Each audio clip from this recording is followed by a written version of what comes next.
Yeah, recording is also happening. So let's focus on, okay, fine. So Irfan is there, and then sitting next to me is Hashim. One more guy, Muki, is supposed to join, probably is not well. Maybe he can refer to it later on. Okay, I will start, guys, and other guys might join in between. Whoever is misses going to see in the Google Drive link, which I'll share offline. So you might have seen hundreds of tutorials or hundreds of people, all those things. Yeah, this might look similar to some of the people you have seen. But in general, what I've seen is anytime live training or you need some trainer with you as a guidance is always more helpful. So anytime during the discussion, if you feel like you need some clarification, you can stop me. And I will be giving you some kind of exercise time to time, maybe simple or slightly more different or difficult. So the way we'll do is like, I will explain the pattern, everything. Pretty much we'll do like an alternate day, means alternate weekday. So this will be like a weekday based training. And this is like a free version of Zoom. So if it disconnects, please join again. And yeah, anyway, everything is recorded. So let's focus on what you're going to discuss in general, learn in DevOps. There's one more session going to happen like Mondays, Wednesdays, and whatever. That is more on Java. So this DevOps, we are starting. Point is, I'm not going to teach what is DevOps, Dev plus Ops, all those stuff.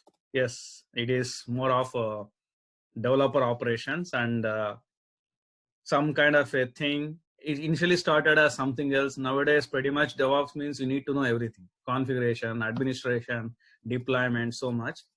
So based on my earlier experience and whatever the interviews help or projects, I categorized into various sections. So pretty much in this training, maybe 10 or 15 hours or slightly more, we'll be learning these things more in a practical view and more specific to interview. So any questions anywhere during the session or whatever, you can ping me. I'm sure whoever guys gave you this link will give you my contact details as well. If not, you can ask me at the end of the session so that you can ping me whenever you have some doubts. So your participation is more important. Otherwise, there are hundreds of tutorials in the internet or even YouTube videos you can learn.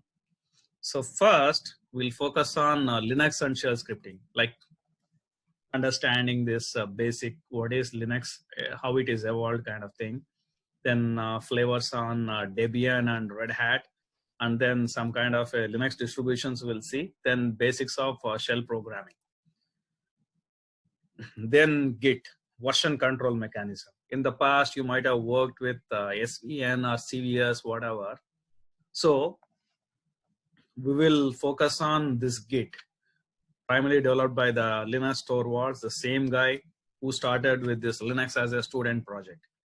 So we'll get into certain features of Git and certain points on that. And again, more practical thing. So whatever in this training, I'm not going to teach each and everything, but I'm going to give some basics of a theory, and then we'll do some practicals and also make you to do some exercises. So whenever you feel like some training is too basic because I need to focus on various guys, you can ask me. I'll give you some additional exercises and questions which you can prepare if you really think you are doing very fast. Then Jenkins, even though we have hundreds of CI/CD tools, most of the interviews are based on Jenkins. There are some tools like GitLab CI/CD, Circle CI/CD. No, interviewers need more on Jenkins CI/CD. Internally, whether you work on Jenkins or you don't work on anything, at least they want you to know the name. Okay, there is something called Jenkins. So we'll see some introduction stuff of Jenkins and types of jobs it has: freestyle job and CI/CD jobs. Then we'll do typical on-premises, means we'll do just a local Linux-based Jenkins deployment. I will also explain how this is possible to be done in AWS or other cloud providers. Then the CM tools. We'll spend more on Ansible and how it is evolved, all those things. These are called configuration management tools. Means you have some systems ready remotely. You just need to go and configure certain things. For example, does any of you know Linux? Irfan, Anjali, who else is there? No. Okay, fine. So yeah, we'll introduce more and more step by step. Then there are some other tools now still getting popular. Chef is one of them. We'll also, apart from Ansible, we'll spend a bit more time on Chef. And also I'll give some fundamental differences of what is Ansible, what is Chef, how are they different.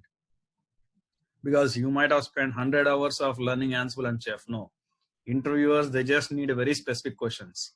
Once you go to a job, yes, you have to understand very differently.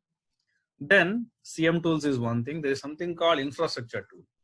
This Terraform is very popular, means you write some kind of a declarations, and the purpose is you can manage this creating an instances or working with them in AWS as well as other cloud providers like PCF, which is Pivotal Cloud Foundry, and also like Azure either in Google Cloud. You can manage with Terraform.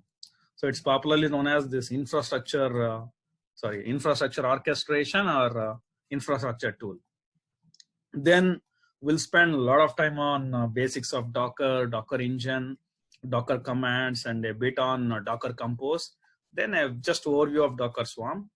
Kubernetes, I will do certain things you might not be able to do in your own thing because it might cost some money in your AWS account. Still, you can plan in a very simpler way. I will show you. So this Kubernetes, yes, I will show both in AWS as well as Azure, which is known as AKS, Azure Kubernetes Service. So because if you're learning Kubernetes, I will show in the on-premises typically how you do. Then you can practice and learn in AWS and Azure. So in general, whatever you are learning, most of it, I will show certain things here and there in AWS and Azure. But after completing these monitoring tools like overview of Nagios, New Relic, and more recent is Prometheus, it will add to your resume very well. We'll spend some time on Azure and AWS as well. That we will see. Because I'm not sure how many of you going to last in this DevOps training or whatever. Pretty much I'll create the video so that you can refer it later use. This is pretty much on overview of the tools which you're going to discuss. Any questions on this, guys, so far? No.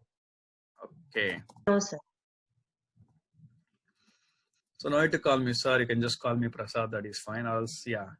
So now, this is important. How are we going to do the training?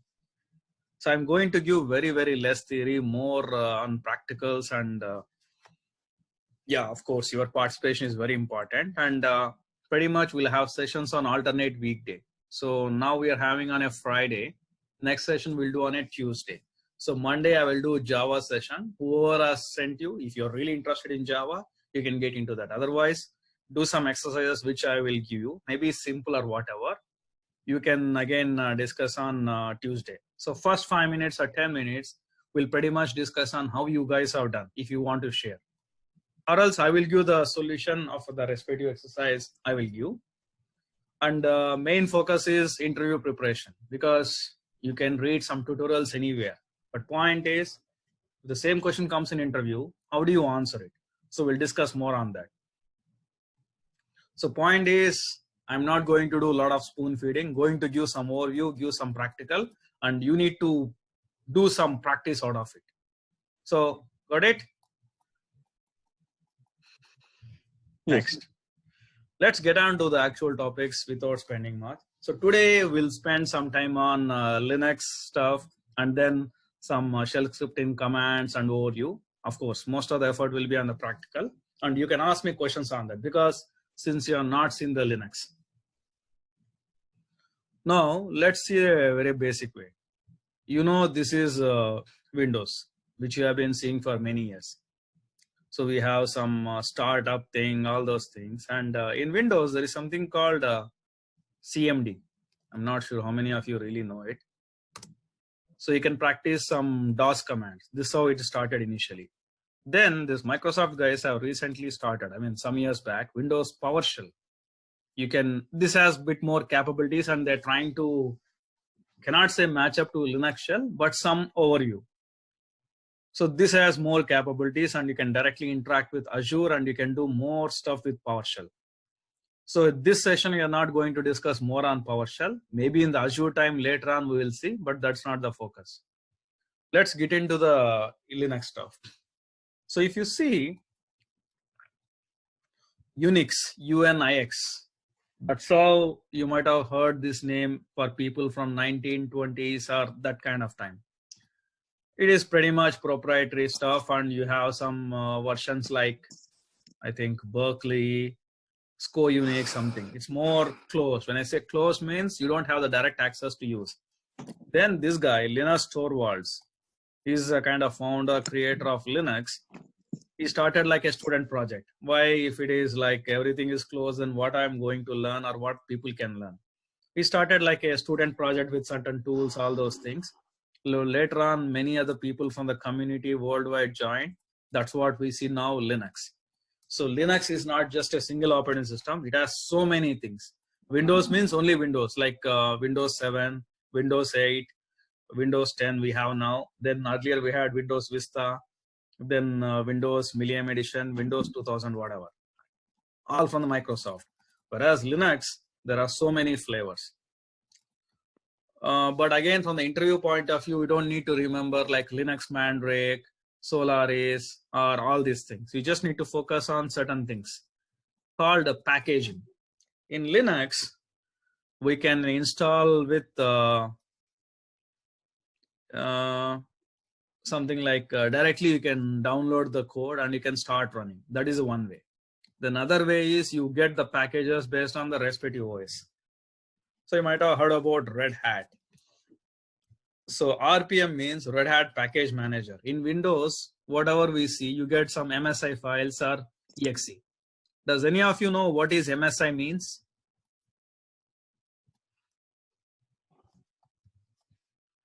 Hello? Does any of you know what is MSI? No. Can anyone just guess it? Hashim? Microsoft. Microsoft, okay. It should be Microsoft System Interface, something like No. Microsoft installer. So basically, one thing is you get a exe files. Exe you might have heard so many times, all those. It's directly executable. MSI means Microsoft installer. So what it is like, I think they have their own specifications or whatever. So whenever you install something in Windows, you will get like steps, various steps. So it's like, it is like a package written format they have done in Windows. Again, might be inspired from Linux, I don't know. So which is called MSI, Microsoft Installer Package. So if you get a .msi, it means it is pretty much does some various checks and all those things. Typically exe means you just start it. MSI is a more packaged version. It's like a package management in Windows. Many times you might have seen MSI based files. You might have not even realized that is MSI, Microsoft Installer. Then, so in RPM, there are these various versions. Red Hat is not exactly free. You need to pay some license fees, etc., but not like typically Windows. It is different way. So there is something called CentOS, or you can say CentOS. It's basically Red Hat code. They just removed the labeling that all these things possible in Linux licensing because licensing is different. Then for a student level, if you need to practice, you normally download either Fedora or related. Companies, they use CentOS because it's exactly same as Red Hat. Only thing is you don't see the Red Hat label.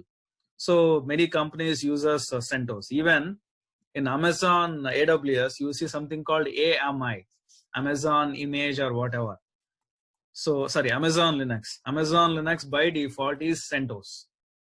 Then another German-based Linux operating system is SUSE Linux. I think popularly they call SUSE, whatever. Then Debian is more popular nowadays. Debian itself is OS, but you don't hear much. And now pretty much popular desktop in Linux is, it's again debatable. My opinion is Ubuntu. Because most of the exercises you see in Ubuntu. So this Ubuntu is actually Debian based system. What it means is packaging format. So this might come in an interview question. Okay, what do you know about Ubuntu? Why do you think it is related with Debian? Question come like this. So the answer is, in Linux, there are some kind of a packaging systems, RPM and Debian. So Ubuntu is a Debian based operating system, means its internally core framework is Debian based packaging. So it's like they improve on core Debian stuff. Then if you want Windows kind of usage within Linux, there is something called Linux Mint. So basically the core of the OS is actually Ubuntu, means Ubuntu, whenever they give a latest version, they just use that core. Then UI part is changed. They use something called GNOME, GNOME. So it is Ubuntu core with GNOME UI.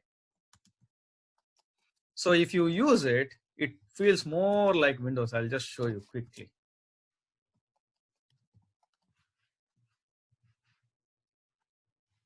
It has again 4 versions. See this thing? You have the standard Windows button, Windows D to minimize. It feels just like Windows, the usage, etc. See this screen? I'm sure most of you can be seeing. I mean, I like this pretty much. They have 4 releases. Like one is for fill features, and then very lightweight. Even if you have very low hardware, you can work. I mean, it just feels like Windows suddenly if you see. Not so beautiful like Windows, but usage. Ubuntu is different. You need to scroll to the top and then use, and I mean, each person has their own interest. My preference is that way. And that's one. Then this is pretty interesting. I mean, I'm not sure any of you might have heard. BOS, Bharat Operating System. It's based on, again, Debian, not so successful. I think it's used in some government organizations in India. Then this Kali OS and Parrot OS. These are like, it's not a regular OS you need to use. It's more like some kind of a, you don't have too much of Linux tools, but it is very, very focused. So there is something called pen test, penetration testing, means you do deep security testing, very deep security testing. So Kali and Parrot is very specific in penetration testing, and earlier we used to use, I still see many people are using for penetration testing and with Kali and Parrot. So now let's see one very specific question. So commonly, I mean, not many interviewers will ask, but still they can ask if they just want to play with you or they just want to see your general understanding. Give me some differences between Linux and Windows. So there are definitely so many. I pretty much like these two. One thing is Windows, especially the latest versions of Windows are very heavy. Heavy in the sense they use too much of memory resources, and you need to have very good RAM. You try running Windows versions, leave XP. XP will still work with 4 GB. Anything from Vista, if you try to run with 4 GB RAM, pathetic. Pathetic means pathetic. And Linux, I had some Micromax laptop. I'm not even sure whether you heard about that. Micromax laptop made in China, that's fine. It has 4 GB RAM, that's it. You cannot increase it. And Microsoft Windows 10 Home was pathetic in that. I just installed this Ubuntu or even Linux Mint once. It worked so well. If I open that my laptop, which is in India, it works so well. It works with Linux so well. So this point is very nice in that. Linux runs faster even with older hardware. Definitely, I completely agree this. And this you can say with your experience, your own experience, or you can use my examples. With respect to Linux is faster. Then this point, Linux is open source. How it is evolved, you know now how Linus Torvalds has started. You can tell these points so that they know you are not just blindly saying something. Now, Linux being a open source stuff, what are the flavors? Ubuntu, whatever, you can just go and contribute to the upcoming features. In Windows, you cannot do. Only this Microsoft people can do that. So you cannot go and contribute to Windows development. No. Whereas Linux you can do. So that means you can change the source code as per the requirement you can do. You can participate. There are some open source groups. You can just check in Google. Windows is being a commercial system. Yes. You cannot access to their source code. And so there are so many points. These 2 points are pretty good enough. Like Can you compare between Linux versus Windows? Or when they say, why do you think you want to work on Linux, or why is Linux is getting popular? As a user, still you can use Windows or even Mac. With respect to this professional DevOps or normal work, any operating system is fine, but when you want to do certain deployments or certain things, that's the advantage. Okay, any questions on this Linux and Linux overview, guys? If not, I'll go on to shell scripting. So no questions. Irfan, Anjali, Hashim? No. You're sleeping. No question. No, Prasad, I'm good. Okay. You can anyway refer once the recording is done, and I will keep it online. Sure. So now we'll just go very brief overview of shell scripting, and then we'll do some shell commands practice, practicals part. So now, as you saw in Windows, there is something called command prompt DOS shell. I mean, most of you will be knowing DOS commands in Windows. Can any of you tell one DOS command in Windows? Okay, Hashim is telling mkdir. ipconfig. What is it? ipconfig. Okay, good you said. Yeah, let's go one by one. So basically, dir is like list the directories or files. So pretty much in the directory, I mean C users, Prasad, whatever. So you got some directories. mkdir is, let's see what. In normally Windows we do is mkdir help. So it creates a directory. So I'm creating something directory _1. Now let's see dir. You saw directory _1. So basically you created a directory, mkdir. Now, Anjali said ipconfig, yes. So to list your network interfaces in your system. So normally most of us use Wi-Fi. See this, my Wi-Fi configuration. And Ethernet I'm not using. If I connect to the Ethernet port, that will work. So good, yes, ipconfig. In Linux, you need to use ifconfig, ifconfig. Good. So these are DOS commands. If you do the same thing in PowerShell, they still work, but PowerShell has more capabilities in Windows. Similarly, very similarly, the backbone of Linux is shell, shell. The same way these Windows guys have started PowerShell. So there are so many shells. You can again ask, which shell are you used to? There are so many shell, bound shell, C shell, Conn shell. These things, if you start to use, you will get confused, and I really don't like it. The bash one is what I really like. I'm sure most of you are using, if you heard in interviews or whatever, they actually use bash shell, bash scripting. So now let's get on to some bash basics, then we'll do some live practice. In bash, what happens is, these three things I really want to specify, very made. So if you open any Linux shell scripting files or whatever, you will see in this way. In shell, Linux shell, this hash mark means comment. This has a special meaning. It's also we say exclamation normally. In Linux we say is shebang, shebang, shebang. It means it's an instruction to your shell interpreter saying in this location the bash is installed. In some cases people do bin sh, means whatever the shell you want to use to run the shell script, it is there. So this is some kind of a thing only if you do the shell programming. So let's get into the actual thing. So now to practice the shell programming, all those things, I recommend each of you to create one Linux machine in AWS. In next session, I'll briefly show how you can do it. In AWS, there is something called free tier. You can initiate with your credit card, whatever. You will get free for 1 year. But point is, somewhere if you use some standard services like EC2 very heavily, all those things, you will incur some money. But not too much, definitely much lesser than $5 or $10. But point is, whenever you use some services which you are not sure whether it is free or not, immediately remove it. That you need to take care in AWS. Azure is slightly different.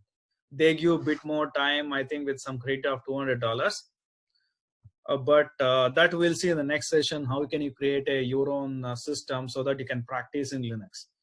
For most of the exercises here, I would say practice in Linux. That's where you can really learn. In Windows, you might not get that feel, and it also helps in the interviews.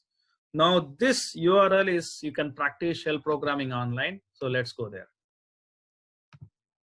Let me show you some basic commands.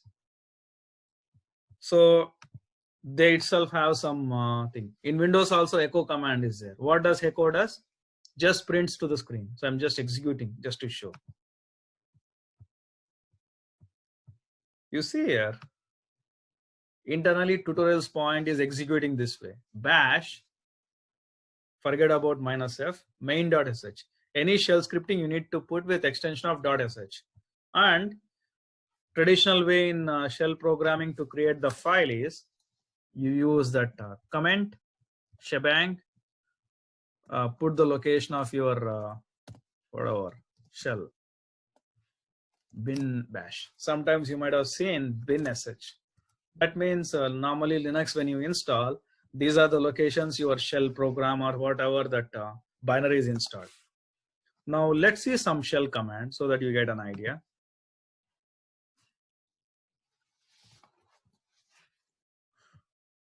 I just want to show some specific things from the specific tutorials. See, there are so many tutorials. I don't really want you to get too much into it. And moreover, from the interview point of view also, you don't need to get too deep into shell programming. No need to go too deep. Let's see a few things. There is something called permissions. Let's see this. So now let me say I'm doing some creating file. First, let me list out what are the files are there in this. So ls command. Ls means list your files. Let's do ls first.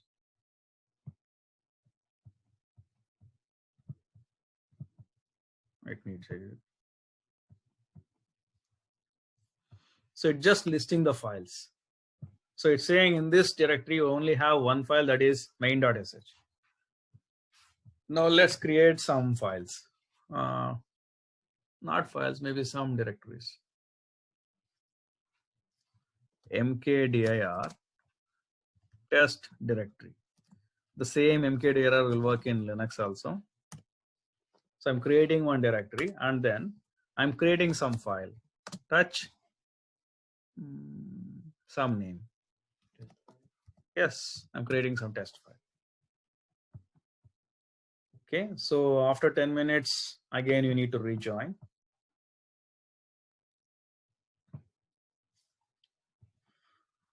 So now I created a directory and I created some file. So touch is a command. You can just create a file in Linux. Now let's do some command called ls-l.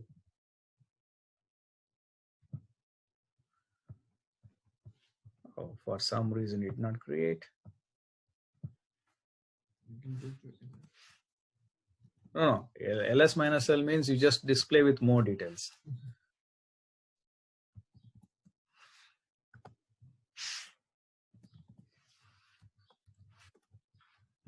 Fine, let me teach some other stuff whichever is possible.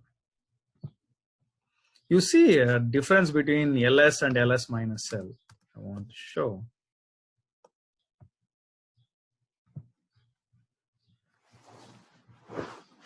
So in the same file, I'm running both the commands, ls and ls-l. You see, for ls, just the file name is listed. For ls-l, there's a lot of information is listed. This is bit important. Let me show you one by one.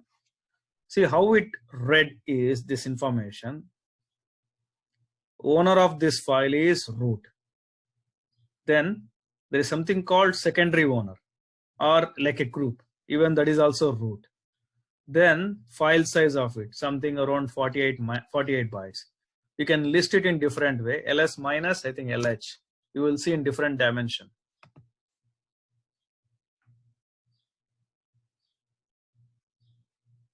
No. If it goes more, then you will see the symbol like KB or whatever.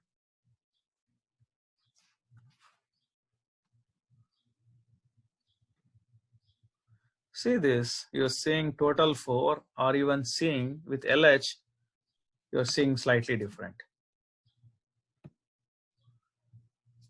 So H gives more details. So this root is owner, this other root is like a group or secondary owner. Now this was created so and so time, March 10th, 2344. I think this hosted in India, so you'll see more of India time, or probably Prasad, GMT. what's the number 4? Yeah, basically size of the file. The 4? Which 4? This 4? Yeah, the total 4. Yeah, the 4. Yes. Yeah, it's just a size. You can forget about that. Maybe I'll just focus on single command so that you will see specifically. Okay, so the 48 is a size for the file. Yes, 48 or 45, whatever. See, basically, Okay. now I'm listing this whatever. See, ls means list all the things in that. So it's basically for the respective directory, the size taken, overall size occupied. You can just ignore this mode. This is not more relevant. Relevant is this one. Describe the Yeah. file. ls means just list the files. ls minus l means it describes with more details, because this details is very important in general. Now, if you see the start, you see this combination kind of repeating. The way that works is like this. File structure. Let me just show you. Let me just copy. This need more details.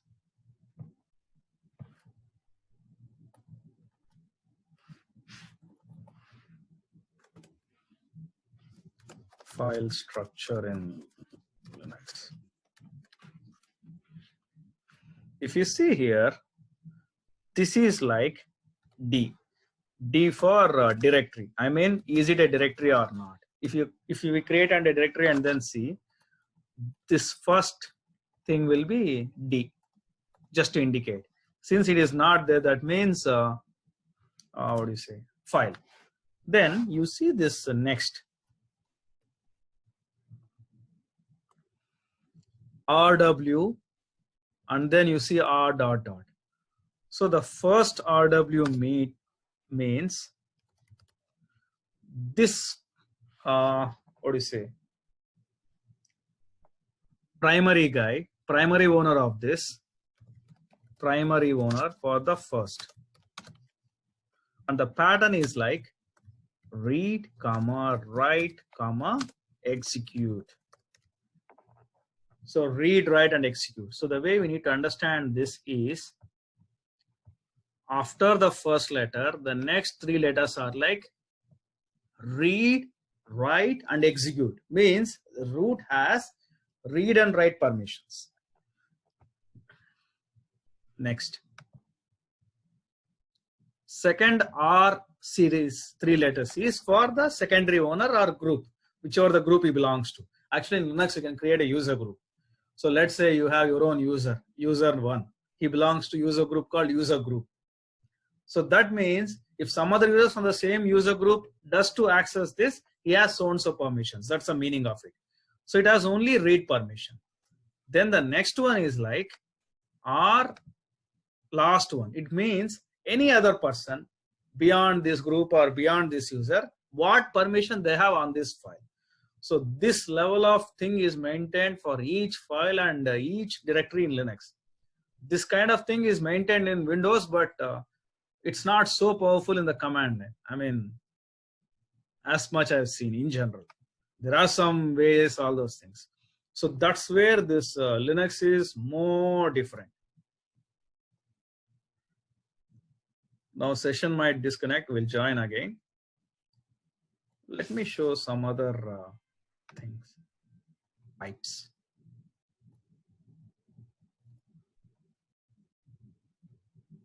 I will first run and then explain what it is.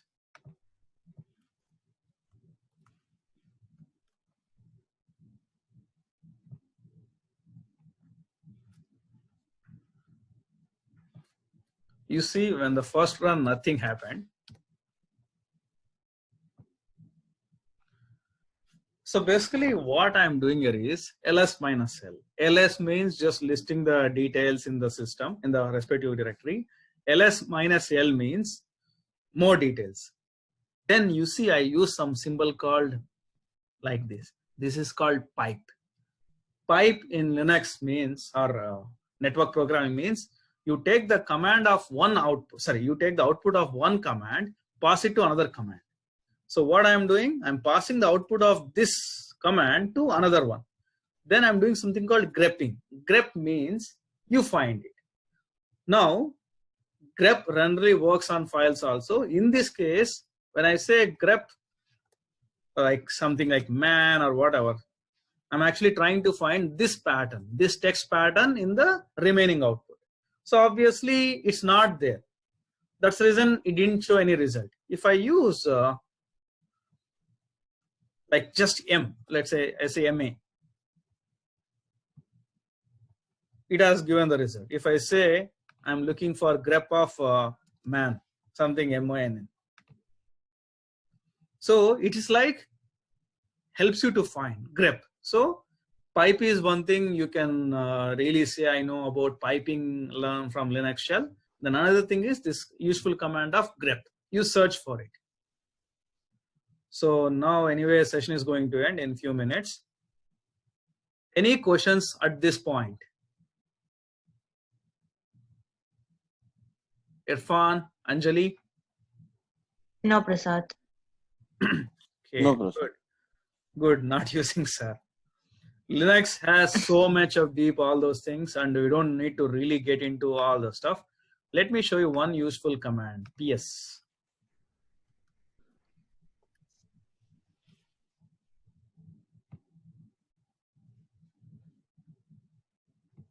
Basically, this thing like list of processes running on your system. I think once I create the AWS shell, we can run this command.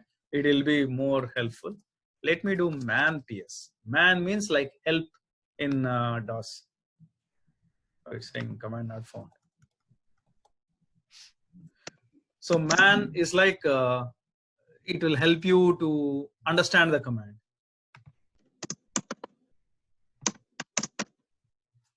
Then shell scripting also has if loops, if block, looping, all those, but let's not get into all those things.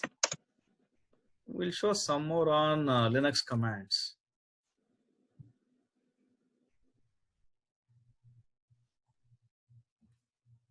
Launched again.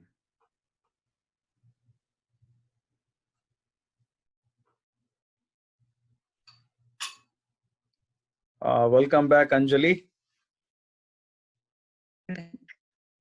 We'll spend probably another 20 minutes or so. I'll let this guy Irfan also join. So who gave you these details? Khalid or someone else? Said? Syed, okay. Who? Syed Murtaza Ali? Oh my God. I don't know. Yeah, there are so many Syeds and so many Muhammads, so many Khans. Fine. Okay, I can figure that out. No, I'm just asking, that's fine. Okay, let Irfan join. Let's give another 1 minute because. So I thought of showing for next session some AWS, how can you create a free tab? I think let's do it now. I will do it now. I will launch fresh and then I'll show you. It's Said Murtaza. Murtaza, yeah. Okay, fine. I think one more person, Jyoti, was supposed to join. Fine. This recorded session, I'll just paste it. So right now it's caught with this one Zoom video.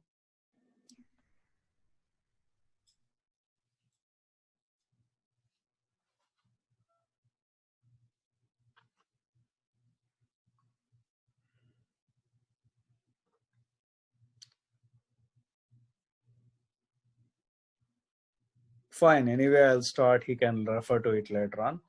So basically now, I just did some tools and then logged into my system, which is in AWS, but let me show you everything from the scratch. Okay. So let me show you how to create a Linux machine in AWS. It's a free tier anyway. So first thing is console.aws.amazon.com. I mean, you can just do Amazon AWS, create an account, and then you can create one thing.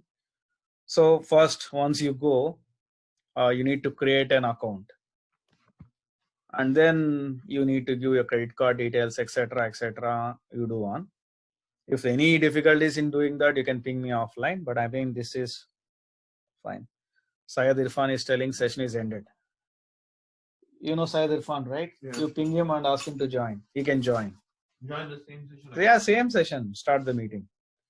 So now, in this Amazon session, once you get in, it's up to you which regions you want to go. Default is North Virginia, which is like US East. So it's like Amazon has their own cloud, means nothing but some physical system somewhere. But only thing is you don't know what it is, how it is, all those stuff. We can also use in India, Mumbai, also use in other parts of Asia as well as Europe and Canada. I'm just going with this default of US East. So then what you do is go to services, click on EC2. If you don't see by on the left pane is more like history. You can see here, compute EC2. Click on EC2. And what you need to do, click on launch instance. Let me do in another thing, but I'm just showing in another region so that it will not affect my current one. I will just show. So you're just clicking on instances here. Launch instance. So only thing I'm not showing is how to create an AWS account. That you can do on your own. Oh, I think Irfan has joined. Okay, he will listen soon. So once you get into this place, you see this Amazon Linux 2, all this. It is internally, if you see, it's a CentOS, CentOS. All the CentOS RPM based commands will work. So for the tutorials and all these things, you select something which is free tier eligible. And my preference is Ubuntu 18. I think it's pretty solid. You can go. The 64-bit x86 means Intel processor and ARM. It doesn't make any difference, but again, I'll go with the default selection, x86 64-bit. I'm clicking select here. So then further configurations, you select all default. See this free tier eligible means you don't get charged if you use this. Free tier eligible. Again, I'm going for the free tier eligible. Click on review and launch. This is a standard information. It will create some security group, etc. All default. That's all fine. You can just leave it. Launch. If you click on launch, you need to select your key pair. So basically, key pair means this SSH key pair, whatever. So normally you might have used with the PuTTY, public key, private key, whatever. So you get some, you create a key pair. You will get some PEM file. I will show you. See this EC2 prasad.pem. I just created the name in that way. So you say create a new pair. You give some name, whatever you want. Then you just click on download. It will come. After that, you can launch the instance. So basically, your instance will be ready. Once it is ready, how you can check is like this. Go to the region which you created. So I'm just going to the default one, which is US East. That's where I created, North Virginia. Then I'm going to the services where my instance is running. Running instance. So it has some instance ID which you don't need to worry. And that my type is T2 micro. That's what is free tier eligible. And public DNS name. So if you want to at least refer to this instance public, this is what is that? Some kind of a DNS naming or whatever. Now my interest part is this. This public IP. See this 52, 55, whatever. You just note it down. That is the important part. So I'm not enabled any monitoring. All default. The key name I used is EC2 Prasad. You can create some name and use the same thing. Now connecting to the system from your Windows. I'm assuming most of you or all of you are using Windows, including Hashim here. So there are so many tools you can use. Yes, PuTTY is definitely famous. You can use PuTTY as well. and PuTTY configuration is one thing. I'm more of a command line guy. You can try how to configure in PuTTY offline, but I'm just going with the direct command line tool, which is git bash. So I just installed git bash from the internet. It comes with this icon like this, because I don't need to remember all the things. It's just very quick. So other similar tools like PuTTY is also there. I mean, you guys are familiar with PuTTY. You just install from internet, comes like this. And then other similar tools are CMDER and ConEMU. Then one more thing is called MobaXterm. It's very similar to PuTTY. It's like a multiple sessions. If you use PuTTY and you need to create multiple things, you need to create a new window. Whereas in MobaXterm, it's like this. I will just show you other emulation tools. So you just say user session, you create a multiple sessions, and each of this can be like a new tab here, like this, like this. Too awesome here. Yeah. So this is called MobaXterm, and in this context, I just use CMDER. Windows will say this thing, that thing, don't run. Of course, they don't do for the necessary thing. That's the reason we still have that viruses.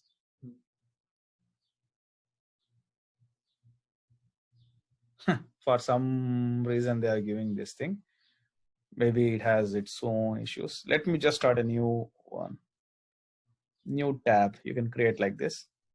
So new tab, you can say what kind of startup thing you want to create. In my case, I will go with bash. So if you're not comfortable with all these things, you just stick with PuTTY, or keep it simple on git bash. This came because we were using MobaXterm.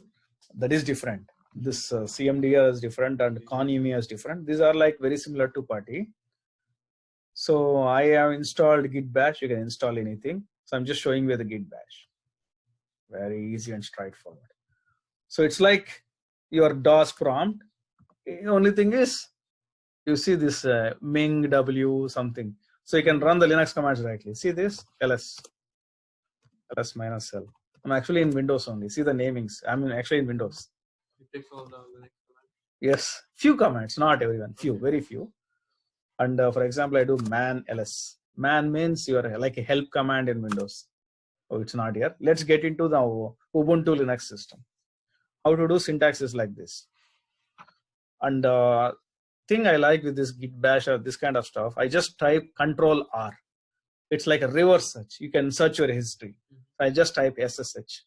That's it. I don't need to remember typing each and every time. Just go do Control R. You can see the history and type SSH. You will just get the command. So SSH is showing what? that's this command syntax. How to connect to my system. Okay. PuTTY also does the same thing. Only thing is you don't know this command. Do it like this so that interviewer is more interested in this. If you do the standard PuTTY, that is fine. But if you run like this, you run Linux from the core. So SSH is a command, Linux command, which does the connection. So PuTTY is actually using SSH. Okay. -i is an option where I'm giving my downloaded key from the AWS. So what I have done is, you see pwd, very good command, which I'm not told you already. Pwd is like which directory are you in right now. So I'm in Windows C users Prasad. So I just need to go to the downloads folder, because by default all the stuff downloads here in Windows. Now again checking which directory I'm in. Pwd. Like CLS in Windows, clear in Linux. It clears the screen. So I'm in downloads folder. Now I run this command. Let me do again the same way. Control R. I can do reverse search. Just type SS. If no other, it just shows. So what it's saying, -i is like an identity. Use your key file which you got from AWS. Then connect your Linux system. So this you can get from AWS. That's the reason I created a standard pattern. I just went to AWS. It is there, right? Yes, created a Ubuntu instance. So no, see, I will tell you what this meaning is. No, it's on the EC2. It shows that link, so you can even copy paste that here. Which link? No, just you go to here. You click connect. This one. But if you see here, it's saying to use with your public DNS, etc. From here to Yes, here. yes, yes, you're right. Public DNS. Yeah. That's what we copy in Putty. Now, that is one thing. Other way you can do is this, directly IP. Directly IP, you copied that, right? Yes, Okay. I took this copy. Okay. Yeah, that is also very good options. You just click on connect, and copy. find out how to connect using Putty. Yeah. Or just copy from here to here. And then. Yeah, it's up to you. You can do this also. Yeah, this is also possible. You can do it directly this way. Yes, you can do it directly this way. Yeah. I'm just showing you. Yeah, whatever I'm showing, it's not means all. But you need to understand what you are doing. Yeah. So now, after typing the identity key pair, you see this Ubuntu. So Ubuntu at something. Even in AWS also, Ubuntu at something. It means you're trying to connect to that as a user of Ubuntu. If you created a Amazon Linux, you will see something like EC2-user. That is like username which is created by Amazon guys directly. So you're connecting as a user at the rate of IP name. So this IP name, I given the direct IP name. In the AWS Connect page, they show with the public DNS, all those things. So I just created a very simple thing, whatever.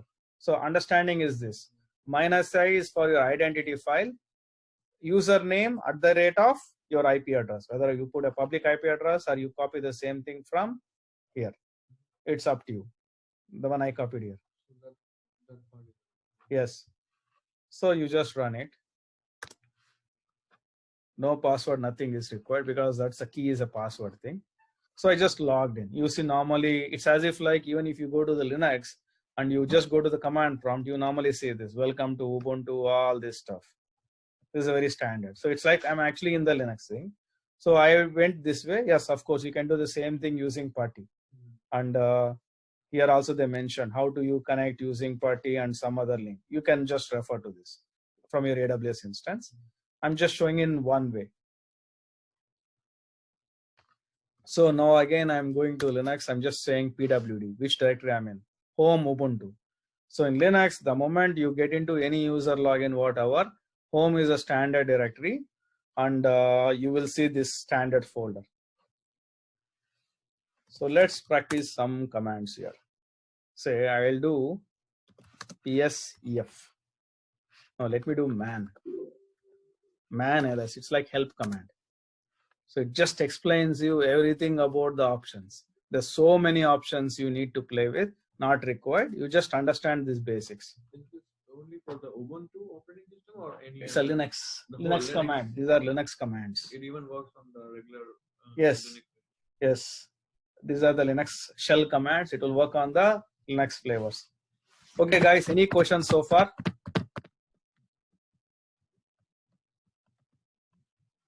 Anjali, Irfan? No, Prasad. I'm good. Okay. Practice Now, this. we just seen some basics of Linux and shell scripting and connecting to a Linux system from the AWS and how you create your own account. We've seen some very basic commands like piping, this specifically. I'll just show one more Linux command and then we'll wrap the session. So you can note it down. The exercise, I will just type it here. I will just show one more thing first. Let me show creating the file, then I'll give the exercise. So basically I'm in home Ubuntu. This is my root folder in my AWS. I'll create some file, say touch a.txt. File is created. Let's confirm the understanding. ls-a.txt. You can edit with so many editors. There is something called Nano, all those. I will go with Vim. VIM. Let me see if Vim is there or not. So it's there. If not there, what you need to do? You need to install. You normally do sudo. Sudo means you act as a user. So the beauty of Linux is most of the things you do, you need to do as a root user. So you're not becoming a root user. You do something called sudo. Sudo means you're getting the permissions. So normally in this Linux kind of AWS, you will have sudo access. But normally sometimes if you're creating your own system with a password, if you do sudo ls, it will ask you to type your password. That means you're getting a sudo access by typing your own password. Means by proving that you are the person who you really are. That's a purpose here. And now Windows has got this in latest versions like Windows 10. You see something called user access control or user account control. What it means is for every installations or these things Windows asks, do you want to allow installation of so and so? It's like asking your permissions. You can still disable it, but that's the idea. So now I'm just doing this sudo thing. Let me try to install something. I know it's already there. I'm just trying to install sudo apt install vim. So apt is like a install manager in Ubuntu. In CentOS and Red Hat, it is called yum, Y-U-M. You might have heard about yum before. So apt is like install management in Linux. So it's already installed. So you don't need. But certain times you don't have it, it will ask you, do you want to proceed to install? It will take this much memory or whatever. Sudo apt install vim. So now, whatever the file we have created, just let's go and edit. So I'm using Vim editor. You can also use something called Nano.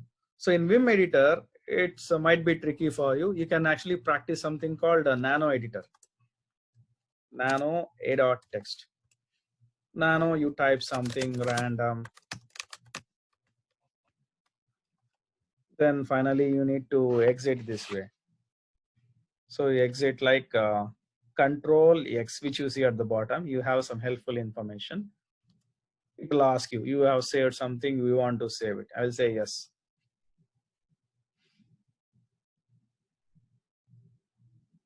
I'll just again enter the write to the same file. So now let's list the current content. You see this 21. It is that 21 bytes it has. So each byte is a character. That's how it goes. So I edited and created with, say I created using Touch, I edited using Nano editor. I'm doing with Vim, but if you're not comfortable with Vim, just use Nano, that's enough. So what I'm doing, this might be a bit complicated for you guys. I'll just still show you. So by default, it is in this mode. I just press I, it shows insert, means now you can actually edit. So I going at the end, I just press enter and typing normally. Then press escape key so that will go out. Now I need to use some command to save it and exit. So :WQ. Q means just exit. So this commands might be a bit hard for you. If you think this kind of commands don't go into your memory, just use your Nano.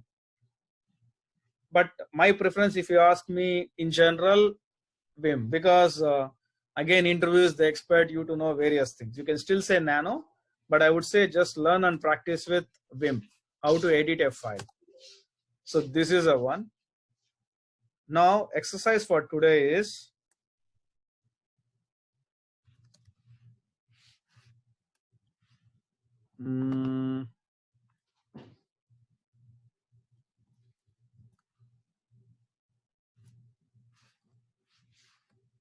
create a file. So you can do this offline. Create a file in Linux. First, create an instance in AWS using your AWS account. Then launch it. Create a Linux instance. You can go with Ubuntu 18. That's up to you, whichever you want. But I would say practice with Ubuntu. Create now, once you log in, create a file in Linux using Nano editor or Vim editor. And run a couple of shell commands like ls-l or ls-l with pipe of you use some grep, some text. if you want to practice any other shell commands, it's up to you, but just do this thing. And tomorrow we'll discuss on some more shell commands and very standard questions on shell commands from the interview point of view. And then we'll move on to Git. When I said tomorrow, I mean is Tuesday. Any questions, guys, before we close? No. First, let's give a chance to this, guys. Yes, Anjali, you want to say something or no? No. Good. Okay, No question. Irfan, you want to ask anything before we close? No, Prasad, I'm good. Yes, You'll upload the session and give access, right, Prasad? What is it? You'll upload the session to Google Drive and give access to Yes, I will upload the session to Google Drive, the recorded file, and then you will at least have the view access. I mean, yes. Okay, In fact, sure. I have view access to this document, whichever I'm typing now. Okay, sure. Thank you. Yes, Hashim. You want to ask like, all the Linux commands, will they work on Ubuntu, or there are difference in the commands, the basic or the Actually, there are some deep networking commands which is very specific to Red Hat. Let's not get into that level. In general, you say typical Linux bash based shell commands will work in Ubuntu, and that's enough. That's enough from the interview point of view, because in DevOps there is something called net DevOps or sec DevOps. You go very deep into that. At least in so far normal interviews, you are not getting that much deep. Sometimes the positions will say, we want a DevOps person who is deep into networking, deep into telecom networking, understanding the knowledge of telcos. There you need very deep knowledge. That time, maybe certain flavors will be different. So at least from the interview point of view, no. Just assume that the standard Linux shell commands, which will work in Ubuntu, is enough for you from the interview point of view, and even when you get into the job also. Okay, guys, see you. Thank you. Yeah, see you on Tuesday. Prasad? Yes, go on, Yeah, Anjali. okay. I have sent you a message with my email address. I don't think you have that. Like when you share. You send me to my email ID? No, to your phone, text message. WhatsApp. Okay, I will check. Not for WhatsApp, it's a text message. Have you received that one? Or you want me to send in WhatsApp? Yeah, I'm just seeing. Oh, even you called me actually on my phone. Oh, you're saying your email ID. Anjali Manuel at 09@gmail.com. Correct? Yeah, correct. No, I'm just giving this information to these guys, Khalid, so they'll inform to all of you. If you still have not received it, you can just ping me tomorrow morning. I'll email this thing to you. Okay? At least the link. Okay. Okay, bye, guys. Thank you. You too. Bye-bye.